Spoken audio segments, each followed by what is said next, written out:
एक दिन बादशाह अकबर ने नाराज होकर बीरबल को नगर से बाहर जाने का आदेश दे दिया। बीरबल नगर से बाहर एक गांव में जाकर रहने लगा।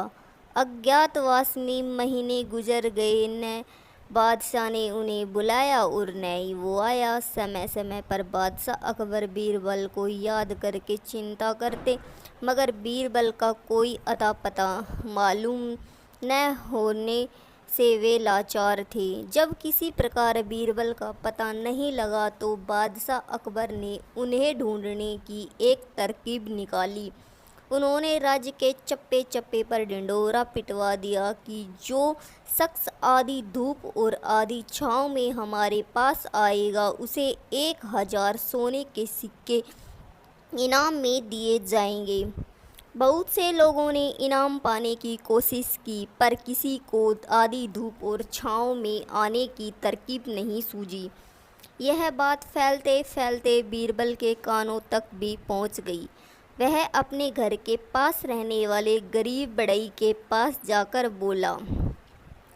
बोला कि एक चारपाई अपने सिर पर रखकर बादशाह के पास जाओ और अपना इनाम ले लो।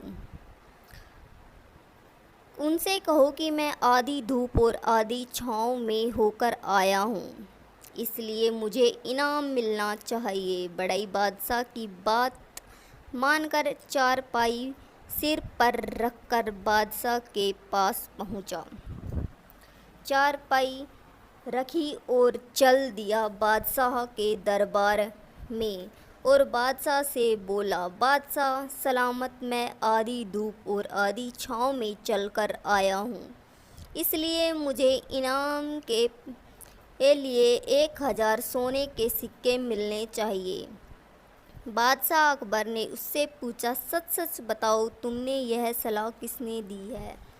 बादशाह सलामत, कुछ दिनों पहले एक आदमी हमारे गांव में आकर बसा। लोग उसे बीरबल के नाम से पुकारते थे। उसी के कहने पर मैंने ये कार्य किया।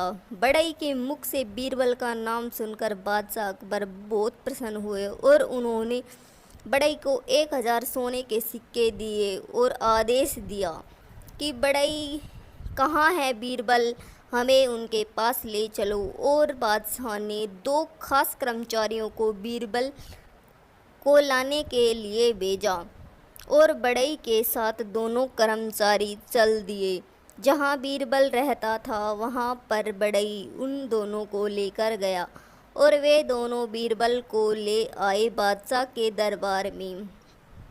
इस प्रकार बीरबल के आने से बादशाह बहुत खुश हुआ और अकबर के पास दोबारे से रहने लगा। और अकबर कहने लगा कि बीरबल, तुम्हारे बिना ये दरबार बिल्कुल सूना है। बीरबल बोला, बादशाह, मैं